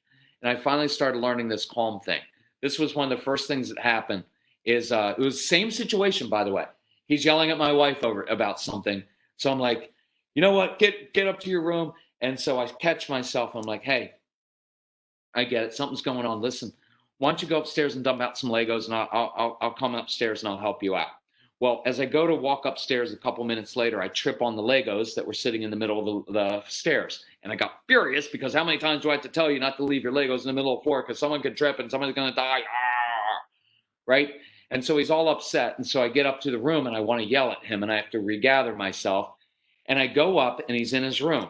Now, I have every right, because I'm the adult, to barge into his room and read him the riot act for yelling at his mother, yelling at his sister, doing whatever it is that your kids do. I knocked on the door. I walk in. I sat on the floor and I started building with his Legos. I did not give him eye contact. By the way, do not look your kids in the eyes when they are upset. Please just don't do it. Most of your kids, when they're upset, they have a huge shame impulse. They're ashamed of themselves, and they're internalizing everything and they're beating themselves up. And when you look them in the eyes, it just makes it worse. I don't do that. For the dads out there who are listening, and moms, teach this to your husbands. Almost every man, because it comes with the man handbook, if your kids don't look you in the eyes, that means it's disrespect. I will promise you, for most of your strong-willed kids, it is not disrespect. It is one, kids often think best when they're not looking in the eyes. It's how they process better. I'm 54 and I process better that way. And most of the time, it's not that they don't respect you, it's that they fear you because you're angry at them and you're yelling at them. Look at me when I'm talking to you, right? Because the only time we tell our kids to give us eye contact is when we're angry at them.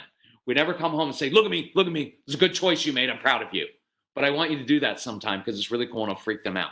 And it's good to give kids intensity when they're doing things well. Because we make the mistake of only getting upset and giving intensity when kids do things wrong. And so their brains start to learn, oh, if I want my dad's and mom's undivided attention, I just do something wrong, because then they put down their phones and they yell at me. And at least I have their undivided attention and their intensity.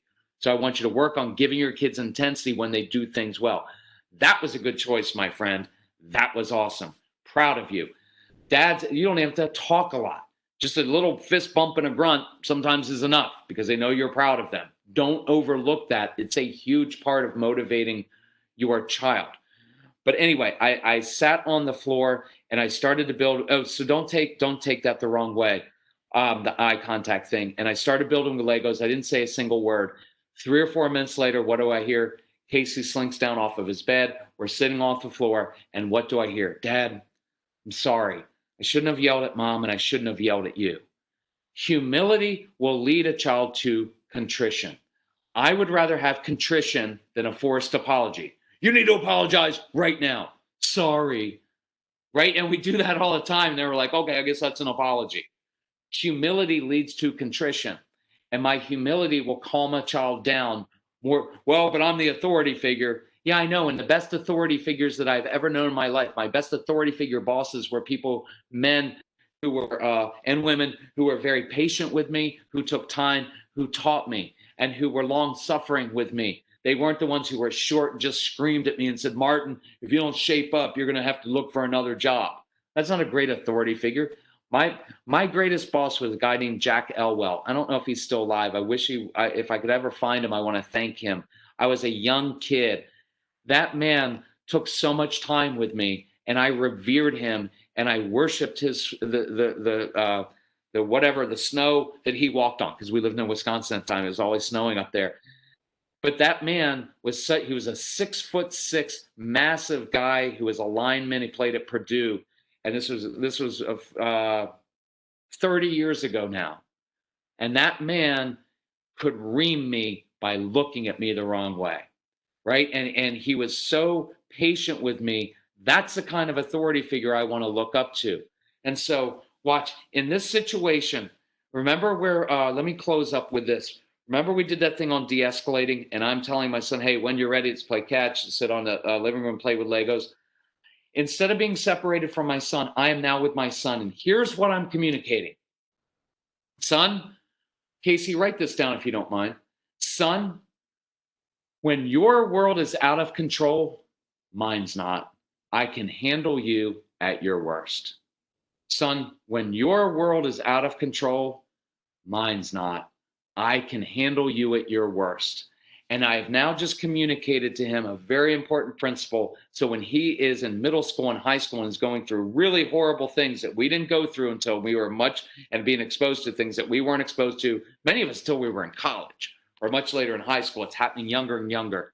I want your kids to come to you. I want them to know you're a safe place, right? And if you need help with any of this, I'd encourage you to listen to the Calm Parenting podcast. Email Casey. Will put his email up on your screen. It's casey@celebratecalm.com. Email us. If we didn't get to your question tonight, email us. We will do our best to answer your question, or we might send you to a podcast. We have a special going on. It's a fall clearance sale on all of our CD programs. We have things on for the strong-willed child. We have programs on how to discipline. It's 2 hours long on defiance and disrespect. Casey has a CD program where he talks directly to your kids about their issues, to challenge them to control themselves so you don't have to control them. We have things for toddlers, for older kids, a program for moms, for dads, and that marriage program. We have it all. We've bundled it all together. It's 30 hours worth of very practical, detailed information with scripts to use, and we put that on a big clearance sale for the price of one trip to a therapist's office, but you get about 30 hours worth of it. If you need help with your kids, email Casey. We'll talk about it. We'll get you the right price products within your and this can be 6 months from now. Just say, hey, we're from Prosper. We listened to that thing. Can you help us out? We will help you. But we want to thank you for joining us tonight. I'm going to close up with that and close up with a final note, which is enjoy. I encourage you this week. I want you to enjoy your child. Enjoy them. Because if you stopped enjoying your child because they messed up your entire agenda as a parent, no good discipline happens, and there's a lot of strife in there. This week, learn to enjoy your child again, because if you start enjoying them, they'll listen to you more, and you'll be able to discipline them more, and they'll listen to you the first time, and you'll stop the escalations. But thank you to Seth for giving up all of his time to organize this and do this. Thank you for joining us. I hope in the spring we are able to start traveling back. We are ready to roll. We're going to Ohio and Indiana later this month. They're back in school and opening up. So hopefully, if we will come back to Prosper, and hopefully we'll get to meet many of you in person, and we can answer the questions in person. But thank you all for joining us. And if we can help you in any way, just let us know, okay? Enjoy your school year, and hopefully we'll see you in the spring. Thank you. Have a wonderful evening, everyone. The videos will be posted soon to the website under Gifted and Talented. Thanks again, Kirk, Casey. It's good to see you all again. We appreciated your message. Hey, thank you, guys. Seth. See you soon. Okay, thanks, guys.